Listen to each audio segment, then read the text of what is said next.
A question shook the room, not shouted, not forced, but whispered by a child. Not a politician, not a journalist, not a foreign envoy. A girl, barely 8 years old, lifted a small, trembling hand. In her other hand, a notebook clutched like a shield of truth. Her voice, soft as morning mist, pierced the noise of cameras, speeches, and ceremony. President Traore, who is Jesus to you? And in that instant, time stood still. The flashbulbs dimmed. The murmurs died. The weight of her words bent the air itself. She did not ask for favors. She did not ask about war, trade, or power. She asked for truth. Not political truth, soul truth.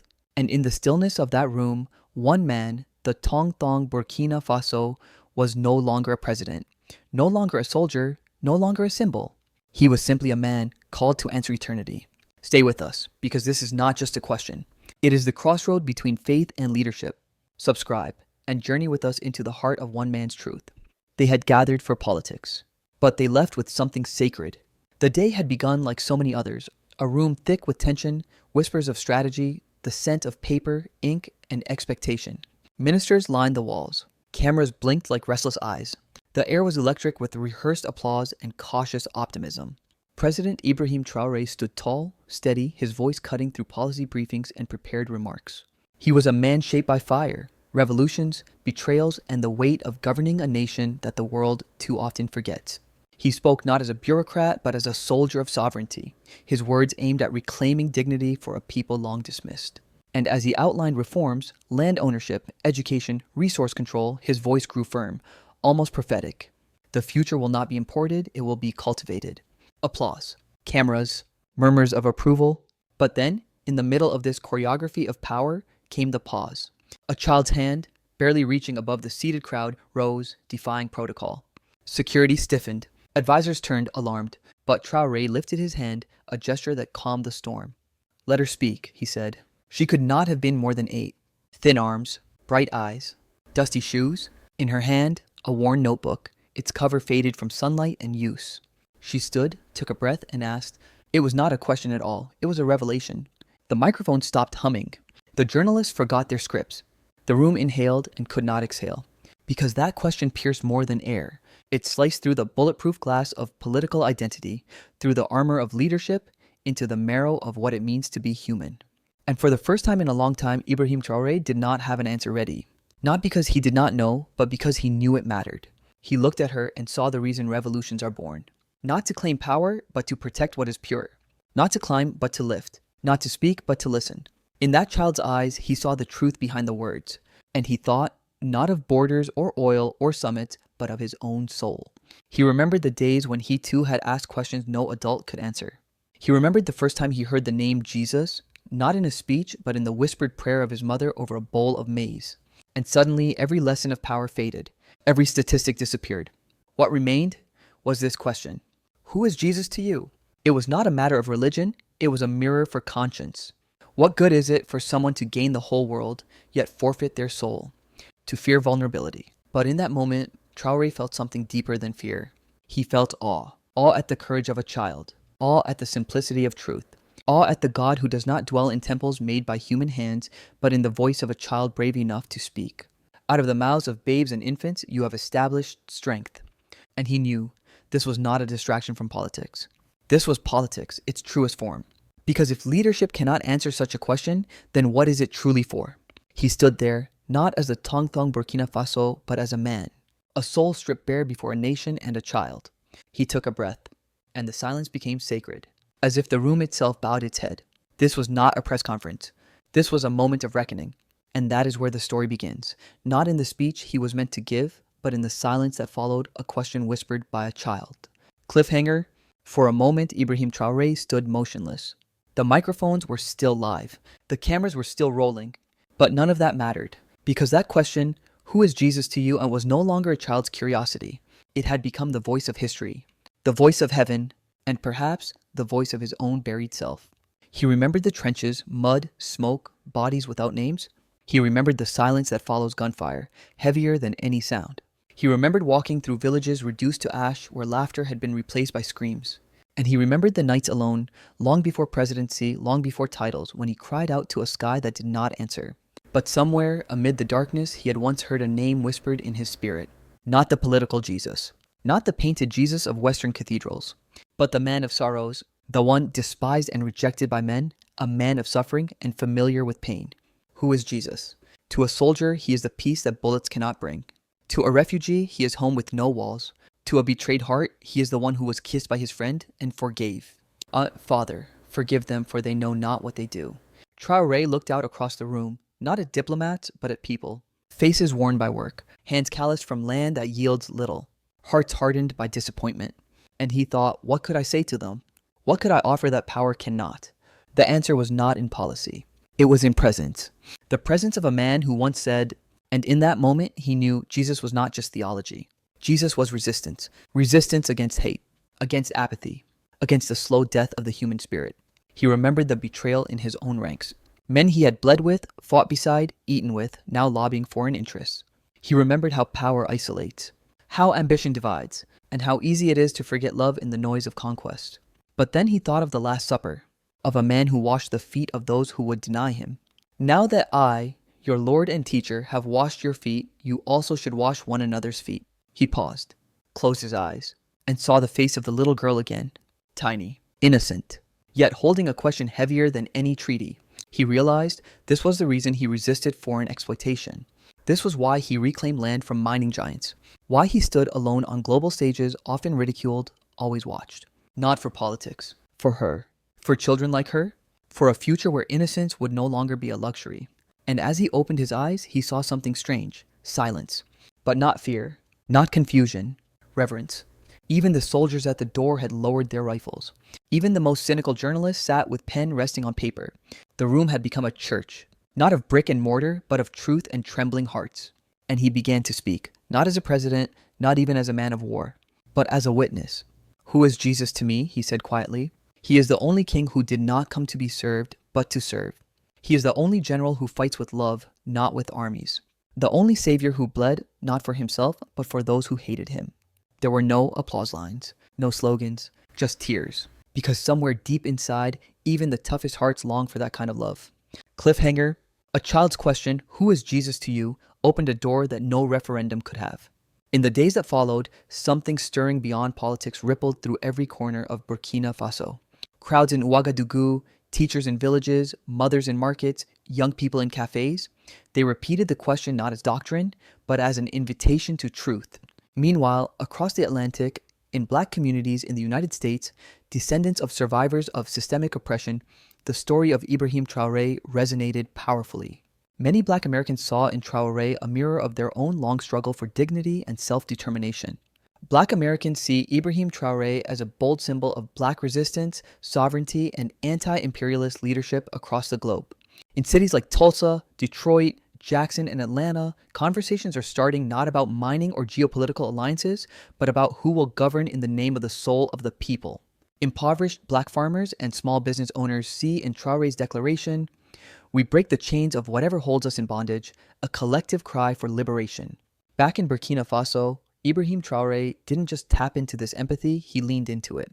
He spoke not only to the parliament, but also to the conscience of the nation. Children learned not only to read, but to ask questions. What kind of leader would respect the truth? Land and resources reform. Mineral rights of foreign multinationals were revoked only if managed by cooperatives of local farmers and artisans. Let the land feed not the strong, but the people, he said. The Land and Soul Program. Progress is not measured by GDP, but by restored human dignity. In Buffalo, New York, a community leader spoke on local radio. The problem is that he speaks as someone who holds pain and chooses mercy.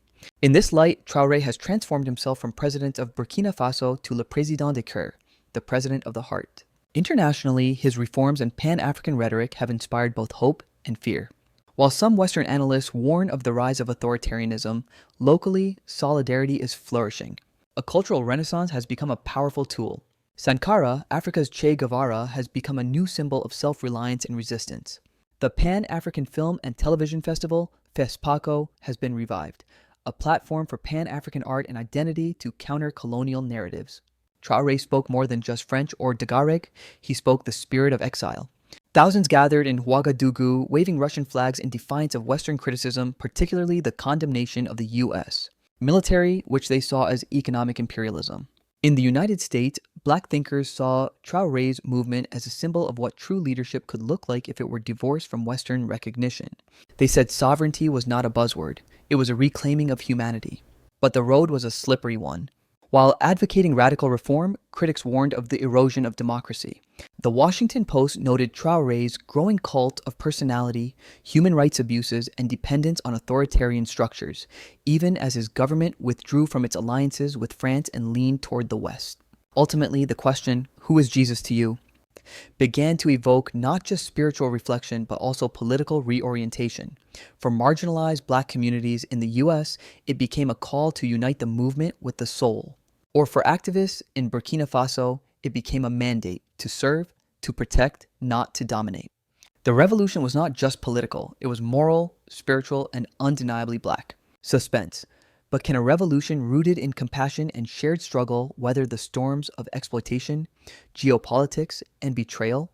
Or will it, like so many before it, be crucified by the very forces it sought to redeem? The world was watching, but not all saw the same thing. To some in the global south, Ibrahim Traoré was a flame rekindled. To others in the west, he was a spark too dangerous to ignore. When the Bai fought Biokwa Ibrahim Traoré, triggered by a child's question, went viral, headlines scrambled for clarity. French outlets called it mystical populism. US media dubbed it a pivot toward radical theology.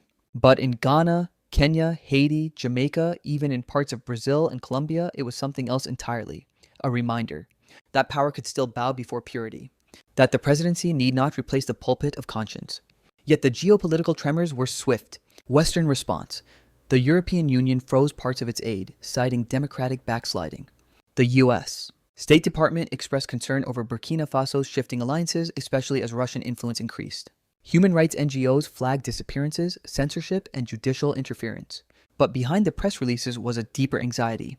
This wasn't just about policies, it was about narrative control. If a president could stand before the world, speak of Jesus, justice, and sovereignty in the same breath and be applauded, what did that mean for the West's soft power in Africa? One Western diplomat, off record, said, "He's not just challenging our interests, he's challenging our moral monopoly." Pan-African and diasporic solidarity. In South Africa, street murals of Traoré appeared beside Mandela and Lumumba. Black churches in Chicago and New York City quoted his speech in Sunday sermons. A Caribbean podcast titled "What If Jesus Was African" devoted an entire series to the child's question. This wasn't just politics anymore. It was theology. It was memory. It was resistance. Even critics admitted Traoré had sparked a moral conversation global institutions weren't prepared for. He had fused scripture with sovereignty, faith with foreign policy, and the world had no playbook for that. Cliffhanger, but can spiritual leadership withstand the pressure of global politics, or will it be labeled dangerous until silenced? Every movement must choose its roots. Some grow from vengeance, others from vanity, but the rarest, the most enduring, grow from love. That Ibrahim Traoré understood. He knew power fades. He had read the histories of emperors turned to ash, of palaces buried beneath sand. He had seen how crowns break, how names rust, how nations fall. But he had also seen something else. He had seen the resilience of the poor, the patience of grandmothers in prayer, the courage of teachers with empty paychecks, and the unwavering hope in the eyes of children who still dared to ask, "Who is Jesus to you?" So what lies ahead? For Burkina Faso, a country that has long been landlocked, is now soul unlocked. New institutions are being built, slowly, imperfectly, but with a new compass. Leadership workshops are held not just for civil servants, but for young farmers, market women, street poets. The future isn't in skyscrapers. It is in seeds, in soil, in soul. For Africa, a ripple is forming. From Niamey to Bamako, from Accra to Kinshasa, young people are asking harder questions of their leaders. Not just what will you build, but what will you believe? They are learning from Traoré's bold fusion of faith and politics, his refusal to divide the soul from the state, his insistence that true leadership is not about command, but compassion. And for the first time in decades, the idea is growing that sovereignty is not just about borders, but about moral ownership. Blessed are the peacemakers, for they will be called children of God. Matthew 5:9, for the world. This is not a Burkina Bay moment. This is a human one. In the coming decades, the nations that endure will not be the ones with the loudest armies or the richest banks. They will be the ones that remember how to love. And Traoré, with all his flaws, all his challenges, all his risks, has reminded us what is possible when a child's question becomes a nation's answer. Cliffhanger. So who will be next to answer? Not with policy, but with presence. Not with speeches, but with sacrifice. Empires fall. Crowns rust. Flags fade, but love, real, defiant, unconditional love, does not die. It was never about policy. It was never about popularity. It was always about truth. A truth whispered by a child and answered not with authority, but with humility. When that little girl asked, "Who is Jesus to you?" she was not asking for theology. She was searching for integrity. She was not testing the president, she was testing the soul of the nation. And in answering her, the Tong Thong Burkina Faso did more than offer words. He offered a vision. A revolution not of guns, but of grace. Not of slogans, but of service. He reminded the world, and especially the forgotten, that leadership is not the art of ruling the many, but of remembering the one lost sheep, the one broken heart, the one child with a trembling notebook. The first shall be last, and the last shall be first. Matthew 20:16. So, as nations chase military pacts and mineral deals, remember this. What matters most is not how loudly a country speaks, but what its silence reveals.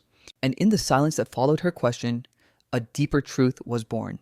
That Jesus is not a holiday, not a symbol, not a political prop. Jesus is love, and love is the only power that never bows to time. So if you're watching this and you still feel that echo in your chest, that call to something deeper than yourself, do not ignore it. Do not forget it. Because Beifat Biokwa Ibrahim Traoré is not just a speech. It is a seed. Plant it in you. Share this story. Speak of it. Reflect on it. And above all, live like love still matters. Because it does. And it always will.